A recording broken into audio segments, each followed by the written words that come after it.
Well, there is certainly a lot of elk tracks that are moving through this trail on the western edge of Rocky Mountain National Park. I'm about 6 miles in or so, maybe 7 miles in from the trailhead where I hiked in and camped behind me, and these are your primitive sites right here. Here's one called Solitaire. It's stoves only. And I'm camped out behind me down this nice stream a little bit further down. And I'm gonna come up here and take a peek at this lake and turn around and go make some dinner, go boil up some dinner. But it's certainly either too peaceful up here that almost kind of makes you feel it's a little eerie, like too calm. So nonetheless makes me feel real vigilant about my surroundings and what could potentially be around me. So kind of not letting that guard down thing, right? That's all for now, but I'm sure I'll have some more updates. New video, maybe something more eventful sooner or later. Oh yeah, and for the record, this is the first time I've ever done any backpacking where there's snow, and this is fantastic, except for it gets a little icy in some spots. Gonna be cold tonight, but whatever, my sleeping bag's warm enough, so it should be nice to make some coffee in the morning, warm me up. Well, how about that? Quite the view.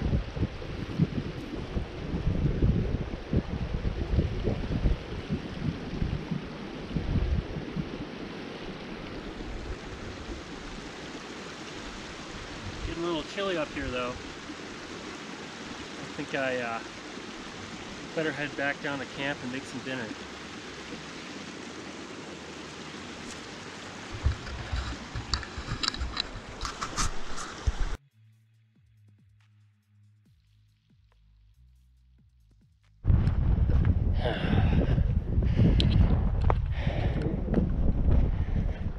So, might be difficult to see, probably almost impossible to see actually, but right down through those trees is my campsite. Right down there is my tent. So this trail zigzags and winds its way up and around here and kind of keeps going off into the backcountry of Rocky Mountain National Park. So I'm probably, out that valley, I'm about 6.5 miles away from the trailhead. And the trailhead is just east of Grand Lake, Colorado. And my elevation is about 10,000 feet here. So I've been struggling today with breathing, and just doing the 6.5 miles, I kind of out of breath with about 35 pounds on my back. So that's been the challenge, and then the other challenge has been I did not pack my electrolytes. I use those little packets that go into water called Emergency, like, you know, for when you get sick.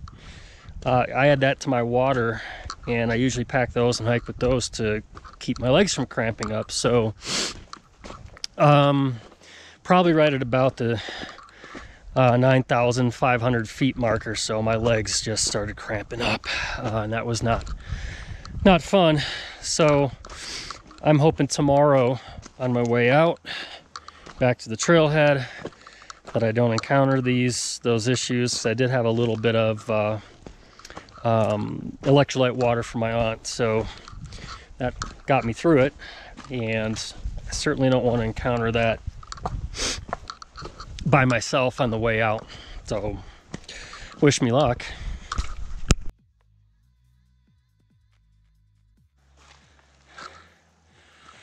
Slick Rock campsite, which is the one I have.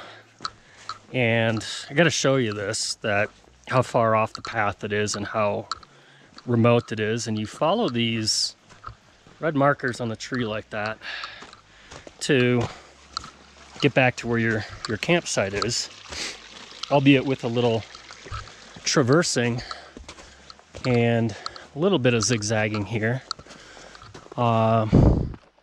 But I love it. It's off the beaten path. It's off the trail over there, and you gotta really navigate your way to get back here and look for these. Oh, there's the other one.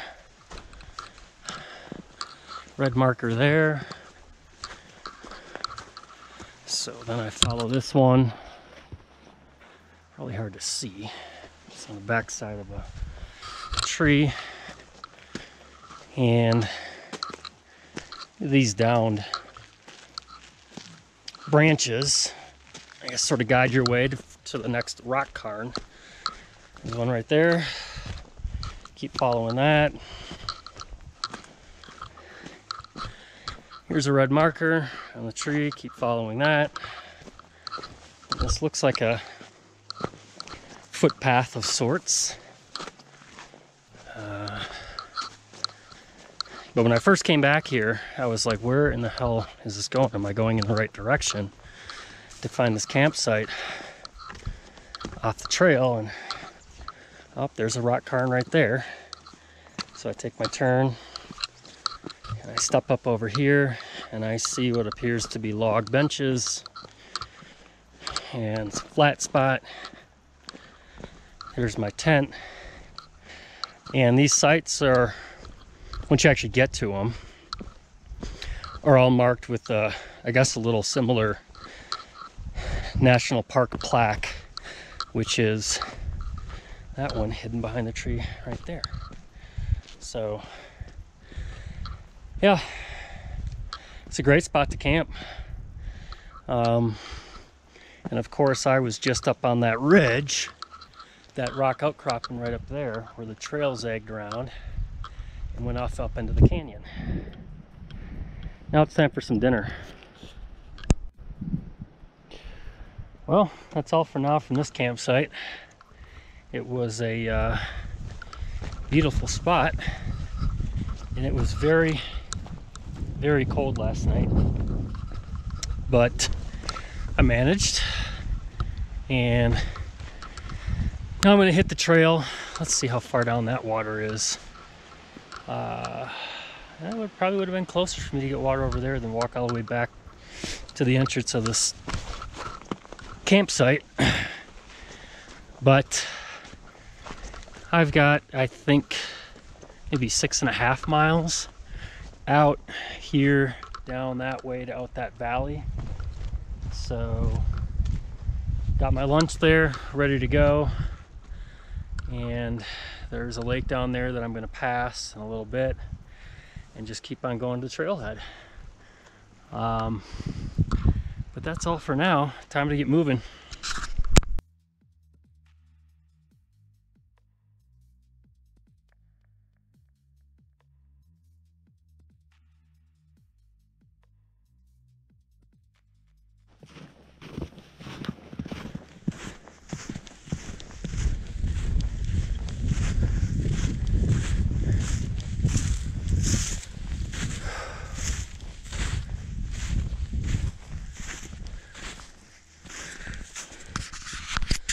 What a beautiful lake, huh?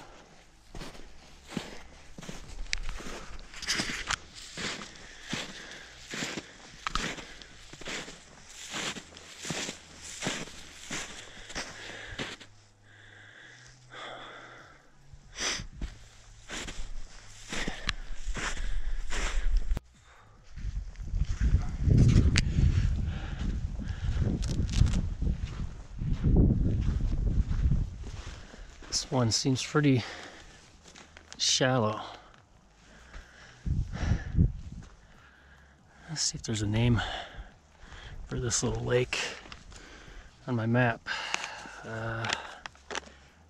Yep, Lone Pine Lake. I think this is right around 10,000 feet. There's a big elk or mule deer print. Any other time of the year, maybe a couple weeks ago, this just would have been solid mud. And it's kind of frozen and dried out now, but very serene.